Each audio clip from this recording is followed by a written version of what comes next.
নমস্কাৰ ছাৰ। নমস্কাৰ sir. Sir কি নাম আপোনাৰ? সত্যপ্ৰকাশ এক্কা। সত্যপ্ৰকাশ, আপুনি ক'ৰ পৰা আহিছে? মই যশপুৰ জিলা কুনকুৰি ব্লক ছত্তীশগড়ৰ পৰা। সত্যপ্ৰকাশ, আপুনি সন্ত ৰামপালদেৱ মহাৰাজৰ পৰা নাম দীক্ষা কেতিয়া ল'লে? হয় ছাৰ, মই সন্ত ৰামপালদেৱ মহাৰাজৰ পৰা 5 ছেপ্টেম্বৰ 2013ত নাম দীক্ষা লৈছিলোঁ। সন্ত ৰামপালদেৱ মহাৰাজৰ পৰা নাম দীক্ষা লোৱাৰ আগতে আপুনি কি ভক্তি সাধনা কৰিছিল? হয় ছাৰ, মই কৰিছিলোঁ, কাৰণ মই খ্ৰীষ্টান ধৰ্ম ইছাই ধৰ্মৰ সৈতে জড়িত আৰু মোৰ পূৰ্বপুৰুষ আৰু মা দেউতা সেই সাধনাই কৰিছিলে যীশু ঈশামসীৰ, আৰু সেয়া ময়ো ফ'ল' কৰিছিলোঁ। আৰু সৰুতে যেতিয়া মই বুজা হৈছিলোঁ তেতিয়া কৈছিলে যে এওঁৱেই ভগৱান, গতিকে মই বহুত ভালদৰে বিশ্বাসেৰে ভগৱানৰ ভক্তি কৰিছিলোঁ। এনেদৰে চলিছিলোঁ, চাৰ্চ গৈছিলোঁ, প্ৰাৰ্থনা কৰিছিলোঁ, সকলোৱেই কৰিছিলোঁ, কাৰণ মোক কৈছিলে যে এওঁৱেই ভগৱান, এওঁৰ দ্বাৰাই আমাৰ মুক্তি হ'ব, স্বৰ্গপ্ৰাপ্তি হ'ব। কিন্তু ছাৰ, এটা কথা মই বুজি পোৱা নাছিলোঁ, কিন্তু ভাবিছিলোঁ আমাৰ ইছাই ধৰ্মত এনেকুৱা আছিল যে নিচা কৰাটো ইমান বেছি প্ৰচলন আছিল যে, আৰু মাংস মদৰ, যে সৰু ল'ৰা ছোৱালী যেতিয়া ডাঙৰৰ মাজত যেতিয়া সৰু ল'ৰা ছোৱালী থাকে, ডাঙৰেতো খায়েই, মদ খায়, লগতে মাংসও খায়, উৎসৱ পাৰ্বণত আৰু বহুত কিবা কিবিত। কিন্তু সৰু ল'ৰা ছোৱালী যেতিয়া তাত উপস্থিত হয়, যেতিয়া সেই ল'ৰা ছোৱালীয়ে মদৰ গিলাচ ধৰে আৰু খাব খোজে, তেতিয়া ডাঙৰে বাধা দিয়ে। মাক দেউতাকে কয় যে নহয় পুত্ৰ, এয়া বিষ, মদ এনেদৰে নাখায়। কিন্তু যিহেতু আমি ল'ৰা ছোৱালীক বাধা দি আছোঁ যে সেয়া বিষ হয়, গ্ৰহণ কৰিব নালাগে, কিন্তু আমি ডাঙৰেই সেয়া গ্ৰহণ কৰি আছোঁ। গতিকে এই কথাই মোক আচৰিত কৰে সদায়, যে এইবোৰ গ্ৰহণ কৰাৰ পিছততো আমাৰ পাপ লাগিব আৰু স্বৰ্গপ্ৰাপ্তি হয় বুলিও কয়, আৰু প্ৰাৰ্থনাৰে এয়া শেষ হৈ যাব। যদি ল'ৰা ছোৱালীক মানা কৰি আছে গ্ৰহণ কৰিবলৈ, তেন্তে নিজে কিয় কৰি আছে? এই কথা মোৰ আচৰিত লাগিছিলে, আৰু সদায় কিবা ভুল কৰাৰ আগতে অন্তৰাত্মাত এটা ভয় সোমাই গৈছিলে যে হে ভগৱান, মই এয়া ভুল কৰি আছোঁ নেকি? এনেদৰে অন্তৰাত্মাই মোক সাক্ষী দিছিলে, আৰু এই বিশ্বাসেৰে মই আগুৱাই গৈ থাকিলোঁ। আৰু সৰুৰ পৰাই মোৰ ভূত প্ৰেতৰ বাধা ইমান বেছি আছিল, আৰু স্বাস্থ্য ইমান বেয়া হৈছিলে, কেতিয়াবা মেলেৰিয়া টাইফইড, প্ৰতি সপ্তাহত ইনজেকশ্যন, টেবলেট সদায় খাব লাগিছিলে, আৰু সেইবোৰেই মোক জীয়াই ৰাখিছিলে। যেতিয়া 24 বছৰলৈকে এনেকৈয়ে থাকিলোঁ, ঔষধ আৰু তান্ত্ৰিক বিদ্যাত নিৰ্ভৰ কৰি, কমচে কম এমাহত 3-4জন তান্ত্ৰিকৰ ওচৰলৈ গৈছিলোঁ নিজৰ ভূত প্ৰেতৰ বাধা আঁতৰাবলৈ, কষ্ট দূৰ কৰিবলৈ। কিন্তু কেতিয়াও মোৰ এনেকুৱা অনুভৱ নহ'ল যে এয়া একেবাৰে শেষ হৈ যাব। কিছুদিনৰ বাবে বিশ্বাসৰ বাবে লাগিছিল যে ঠিক আছে, এয়া শেষ হৈ যাব, কিন্তু কেতিয়াও মোৰ এনেকুৱা অনুভৱ নহ'ল যে মই ভাল হ'ম, আৰু কেতিয়াও ভাল নহ'লোঁ। কেৱল পইচা নষ্ট হ'ল। মোৰ দেউতা শিক্ষক, তেওঁ নিজৰ চেলাৰীৰে তান্ত্ৰিক আনিছিলে অ'ৰ ত'ৰ পৰা, জাক তাক ধৰি। তেওঁ মোৰ কষ্ট দেখি কোনোবাই 15,000, কোনোবাই 20,000 লৈ যায়, কোনোবাই কুকুৰা, কোনোবাই ছাগলী, সোণ ৰূপ সকলোবোৰ লৈ গ'ল। মোৰ দেউতাই বনোৱা সৰু সুৰা যিটো ঘৰ আছিলে সেইটোও গ'ল। আমাৰ এনেকুৱা অৱস্থা হৈ গৈছিল যে আমি খোৱাৰ বাবেও চিন্তা কৰিব লাগিছিল, এনেকুৱা স্থিতি হৈছিল। আৰু আপুনি সন্ত ৰামপালদেৱ মহাৰাজৰ শৰণলৈ কেনেকৈ আহিল? হয় ছাৰ, মোৰ লগত এনেকুৱা কিছুমান ঘটনা ঘটিল। মই বোম্বেত আছিলোঁ, তাত মই এখন শ্বিপত কাম কৰিছিলোঁ সাগৰৰ। মইতো মদ আগৰ পৰাই খাইছিলোঁ, সৰুৰ পৰাই। এনেদৰে খাওঁতে মোৰ ইমান বেছি হৈ গ'ল। মোৰ এজন ভাইটি আছে সন্তোষ দাস নামৰ, চাপা জিলাৰ, তাৰ পৰাই ফোন কৰিলে। মোৰ বন্ধুক ক'লে যে আমি হাৰিয়ানালৈ গৈ আছোঁ, তাত কোনোবা এজন বাবা আহিছে, যাৰ দ্বাৰা তেওঁৰ পৰা আশীৰ্বাদ ল'লেই দুখ কষ্টবোৰ আঁতৰ হৈ যায়, কিবা কিবি প্ৰাপ্ত কৰিব পাৰি, এনেকৈ ক'লে মোক।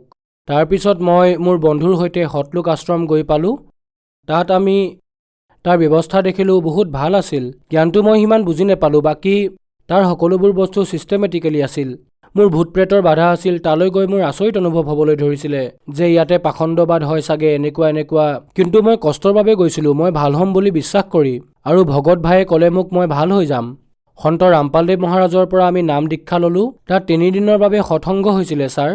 2 দিনলৈকে ব্ৰহ্মা বিষ্ণু মহেশ্বৰ, গীতা, বেদ, কোৰাণ ইত্যাদিৰ পৰা সৎসংগ শুনাই আছিলে সন্ত ৰামপালদেৱ মহাৰাজে। কিন্তু মই একো বুজি পোৱা নাছিলোঁ, কাৰণ মই খ্ৰীষ্টান ধৰ্মৰ সৈতে জড়িত আছিলোঁ। গতিকে 3য় দিনা সন্ত ৰামপালদেৱ মহাৰাজে আমাক সৎসংগ শুনালে। সেইবাৰ বাইবেলৰ পৰা শুনালে। যেতিয়া বাইবেলৰ পৰা সৎসংগ শুনাই আছিলে, তেতিয়া মোৰ সকলো কথা মনত পৰিল যে সৃষ্টি উৎপত্তি কেনেকৈ হ'ল, বাইবেলত এনেকৈ লিখা আছে, আৰু এনেকৈ লিখা আছে কেইবা প্ৰকাৰে। তেতিয়া মোৰ সকলো কথা মনত পৰিল। বাইবেলতো লিখা আছে যে এদিন পিতা পৰমেশ্বৰে এই পৃথিৱীত আহিব আৰু তেওঁৰ ৰাজ্য স্থাপিত হ'ব। তেতিয়া মোৰ সেয়া মনত পৰিল যে এনেকৈ লিখা আছে। আৰু যেতিয়া এইবোৰ দেখিলোঁ তেতিয়া তৎক্ষণাতে মোৰ মেমৰিত হঠাতে মনত পৰিল এনেদৰে, আৰু মোৰ মনত পৰিবলৈ ধৰিলে আৰু ক'লে যে তোমাৰ লগত যি ঘটনা ঘটিছিল 2009ত মুম্বাইত কোঠালিৰ ভিতৰত, সেই দৃশ্য মনত পেলোৱা। মই সেই ৰূপ হওঁ যিয়ে তোমাক দৰ্শন দিছিলোঁ, যি তোমাক কোৱা হৈছিল যে ভগৱান প্ৰকট হ'ব। তুমি যি মোৰ ৰূপ দেখিছিলা, মই সেয়াই তোমাৰ সন্মুখত জীৱিত ৰূপত সৎসংগ শুনাই আছোঁ, মোক চিনি পোৱা। এনেকুৱা প্ৰেৰণা হ'ল। আৰু আকৌ যেতিয়া পৰ্দাত আহি আছিলে তেতিয়া মই ধ্যান দিব ধৰিলোঁ, হয় সেইটো ৰূপেই যাক মই দেখিছিলোঁ স্পষ্ট ৰূপে। এই সন্ত ৰামপালদেৱ মহাৰাজৰ ৰূপ মই কোঠালিত দেখিছিলোঁ। নাম দীক্ষা লোৱাৰ আগতেই দৰ্শন হৈছিলে। আজি সেই কথাই কৈ আছে ভগৱানে যি কৈ আছিলে, আৰু ইয়াততো জীৱিত অৱস্থাত আহি গৈছে। মানে মই সেই বাইবেলৰ কথা ভাবিলোঁ যে যি কোৱা হৈছিলে, গতিকে নিশ্চিতভাৱে বাইবেলৰ সেই বচন পূৰ্ণ হৈছে। আৰু পৰমাত্মা যি হয় সদগুৰু সন্ত ৰামপালদেৱ মহাৰাজৰ ৰূপত আহিছে আৰু গুৰু ৰূপত বিৰাজমান হৈ গোটেই বিশ্বক, আমাৰ সকলো জগত সংসাৰক জ্ঞান দি আছে। ছাৰ, সন্ত ৰামপালদেৱ মহাৰাজৰ পৰা নাম দীক্ষা লোৱাৰ পিছত আপুনি কি লাভ পালে? হয় ছাৰ, মই লাভ পাইছোঁ। মই আগতে বহুত বেমাৰত পৰিছিলোঁ, কেৱল ইনজেকশ্যন টেবলেট খাইছিলোঁ, তাৰ পৰা ৰেহাই পালোঁ।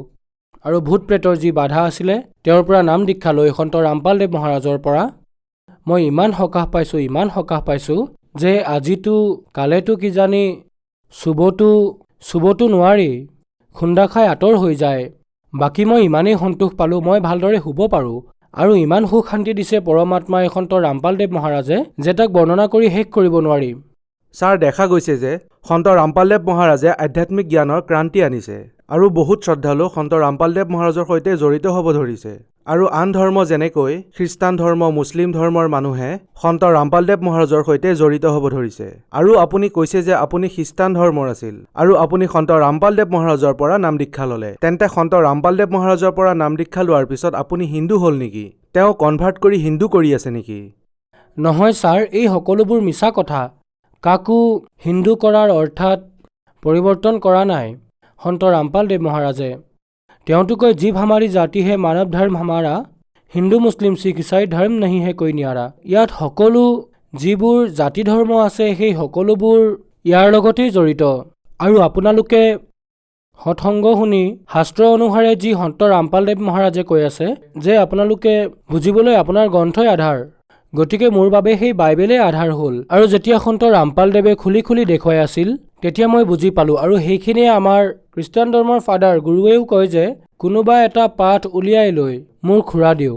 তেওঁতো নিজেই ফাদাৰ হয়, কিন্তু তেওঁ ক'ৰবাৰ পৰা লৈ আহে আৰু তাৰ অৰ্থও ক'ব নোৱাৰে আৰু নিজৰ দন্ত কথা শুনাই দিয়ে যে মই তাত পঢ়া শুনা কৰিছিলোঁ, মই ইয়াতে এনেকুৱা কৰিলোঁ, তাতে বহুত ভাল এনেকুৱা হৈছিলে, বছ ইমানখিনিয়ে কয়। আৰু কয় আপোনালোকে প্ৰাৰ্থনা কৰক, বিশ্বাস ৰাখক, বছ ইমানখিনি কৈ এৰি দিয়ে। আৰু কেতিয়াও এইটো কথা নকয় যে আপোনালোকে মদ খোৱা বাদ দিয়ক, জীৱ হত্যা বাদ দিয়ক, মাংস মদ এৰক, যাৰ বাবে আপোনালোকৰ আহিবলগীয়া পিঢ়ি ল'ৰা ছোৱালীৰ দুৰ্গতি হ'ব। এই বাৰ্তা কেতিয়াও নিদিয়ে। ছাৰ, মই কেতিয়াও ফাদাৰৰ মুখেৰে শুনা নাই। আমাৰ ধৰ্মগুৰু ইছাই ধৰ্মৰ কয় যে পৰমাত্মা পিতা পৰমেশ্বৰ নিৰাকাৰ হয়। আৰু যি বাইবেলত লিখা আছে যে খ্ৰীষ্টিয়ানসকলৰ গ্ৰন্থত অধ্যায় 22 বচন পদ 13ৰ পৰা 14ৰ ভিতৰত লিখা আছে, যদি তুমি মাংস খোৱা, হত্যা কৰা, মদ মাংস ইত্যাদি খোৱা, তেওঁলোকক কৈছে পিতা পৰমেশ্বৰে স্পষ্ট শপত গ্ৰহণ কৰিছে যে তেওঁলোকৰ স্বৰ্গৰ প্ৰাপ্তি নহ'ব। গতিকে ইয়াৰ পৰা স্পষ্ট হ'ল এনেকুৱা কৰ্ম কৰাসকলে স্বৰ্গৰ প্ৰাপ্তি নকৰে। আৰু সন্ত ৰামপালদেৱ মহাৰাজে যি কৈ আছে সেয়া শাস্ত্ৰ অনুসাৰে হয়, যাৰ দ্বাৰা সকলোৱে স্বৰ্গ প্ৰাপ্তি কৰিব পাৰে। আৰু যি আজি মই মানি আছোঁ, মানুহে কয় মই হিন্দু ধৰ্মলৈ পৰিৱৰ্তন কৰিলোঁ, মিছা কথা। সন্ত ৰামপালদেৱ মহাৰাজে ধৰ্ম পৰিৱৰ্তন কৰাই থকা নাই। মই আমাৰ ইছাই ধৰ্মকেই মই আজি মানি আছোঁ, সেই ধৰ্মগ্ৰন্থকেই মই লৈ আধাৰ কৰি চলি আছোঁ। মই কেৱল তাতে লিখা বেয়াখিনিহে আৰু আমাৰ সমাজত যি বেয়া শিকোৱা হৈছে সেইবোৰ এৰি বাদ দি মই এক শাস্ত্ৰ অনুকূল আৰু সত্যতাৰ ৰাস্তাত চলি আছোঁ আৰু ভক্তি কৰি আছোঁ। আগতে ছাৰ মই বাইবেলৰ বিৰুদ্ধে চলি আছিলোঁ, পৰম্পৰা কৰি আছিলোঁ, খোৱা লোৱা সকলোবোৰ। আৰু এতিয়া মই সন্ত ৰামপালদেৱ মহাৰাজৰ পৰা সৎসংগ প্ৰবচন শুনি জ্ঞান প্ৰাপ্ত কৰি গম পালোঁ। আৰু মই এতিয়া সঠিক ৰাস্তাত চলি আছোঁ। বাইবেলত দিয়া জ্ঞানৰ আধাৰত আৰু সন্ত ৰামপালদেৱ মহাৰাজে দিয়া জ্ঞানৰ আধাৰত মই ভক্তি সাধনা কৰি আছোঁ আৰু মই এতিয়া সুখ শান্তি পাই আছোঁ। ছাৰ, আপুনি বহুত ডাঙৰ প্ৰশ্ন উত্থাপন কৰিছে যে যিসকলে মাংস খায় তেওঁলোকে স্বৰ্গলৈ যাব নোৱাৰে। তথাপিও এনেকুৱা হৈ আছে যে মানুহে মদ খাই আছে, মাংস খাই আছে। ফাদাৰৰ দ্বাৰাও এনেকুৱা প্ৰতিক্ৰিয়া হৈ আছে। তাৰ পিছত আপুনি সন্ত ৰামপালদেৱ মহাৰাজৰ পৰা নাম দীক্ষা ল'লে। গতিকে যিসকল দৰ্শকে আপোনাক আজি চাই আছে, যিসকল বিশেষকৈ খ্ৰীষ্টান, ইছাই, তেওঁলোকক আপুনি কি ক'ব? মই তেওঁলোকক এইটোৱে প্ৰাৰ্থনা জনাব বিচাৰোঁ যে যিসকলে মোক দেখি আছে, শুনি আছে, কথাটো হ'ল যিসকল বৰ্তমান আমাৰ ধৰ্মগুৰু আছে, ইছাই গুৰু বুলি নিজক কয়, যে মাংস খাব লাগে, মদ পান কৰিবও পাৰোঁ, এয়া পিতা পৰমেশ্বৰ যীশুখ্ৰীষ্টই শিকাইছে, এয়া একেবাৰে ভুল কথা। বাইবেলত দুই ধৰণৰ কথা লিখা আছে। মাংস খোৱাৰ কথাও লিখিছে, মাংস নোখোৱাৰ কথাও লিখিছে। আৰু য'ত খাব লাগে বুলি লিখা আছে সেয়া কাল ভগৱানৰ হয়, আৰু নাখাবলৈ য'ত লিখা হৈছে সেয়া পিতা পৰমেশ্বৰৰ সংকেত হয়, যাক নেকি আজি আধাৰ কৰি খাব লাগে বুলি কৈ আছে, আৰু য'ত খাব নালাগে বুলি কৈ আছে সেয়া বুজিবলৈ চেষ্টাই কৰা নাই। বাইবেলত লিখা আছে, ঈশা মছিহেও কৈছিলে, মই তোমালোক সকলোকে সঁচা কথা ক'ব বিচাৰিছোঁ, কিন্তু তোমালোকে এতিয়া সেয়া সহিব নোৱাৰিবা, কিয়নো এই সংসাৰত যিজনে নায়ক হৈ আহিছিলে, মই নায়ক হৈ আহিছিলোঁ, সেই নায়ককেই এতিয়া দোষী বুলি কৈছে। ঈশা মছিহে কৈছিলে, সন্তক নায়ক বুলি কৈছিলে, কাৰণ তেওঁ পৰমাত্মাৰ বিষয়ে সঁচাটো ক'ব বিচাৰিছিলে, কিন্তু তেওঁক দোষী বুলিয়েই সাব্যস্ত কৰা হৈছিলে। সেইবাবে তেওঁ কৈছিলে, নায়কক দোষী বুলি সাব্যস্ত কৰিছে। গতিকে মই এতিয়া ইয়াৰ পৰা যাব লাগিব। মই যোৱাৰ পিছত আৰু মই ইয়াৰ পৰা যোৱাৰ পিছত যিজন সত্য আত্মা আহিব, তেওঁ এই পূৰ্ণ সত্যলৈ লৈ যাব আৰু সকলোকে, সমগ্ৰ বিশ্বক কল্যাণ কৰাব। তেওঁৱেই আজি এই সংসাৰত জগতগুৰু সন্ত ৰামপালদেৱ মহাৰাজৰ ৰূপত প্ৰকট হৈছে, আৰু তেওঁৱেই হৈছে পূৰ্ণ গুৰু আৰু তেওঁৱেই পূৰ্ণ স্বয়ম্ভু। তেওঁৰ দ্বাৰাই সমগ্ৰ সংসাৰৰ কল্যাণ হ'ব। আৰু ইছাই ধৰ্মৰ যিসকলে ভাবে যে আমাৰ ঈশা মছিহৰ দ্বাৰাই আমাৰ কল্যাণ হ'ব, সেইটো একেবাৰে মিছা কথা।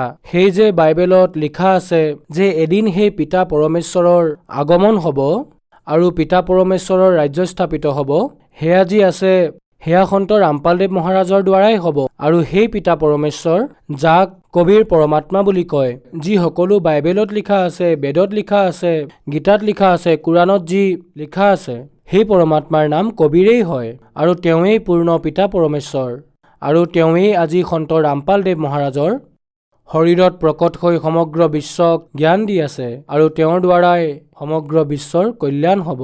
ছাৰ, আপুনি কৈছে যে ধৰ্মৰ হলি বুকছ অৰ্থাৎ সৎ গ্ৰন্থত সন্ত ৰামপালদেৱ মহাৰাজে প্ৰমাণিত কৰি কৈছে যে কবিৰ চাহেবেই ভগৱান। গতিকে বাইবেলতো লিখা আছে নেকি যে কবিৰ চাহেবেই ভগৱান হয়, পৰমাত্মা হয়?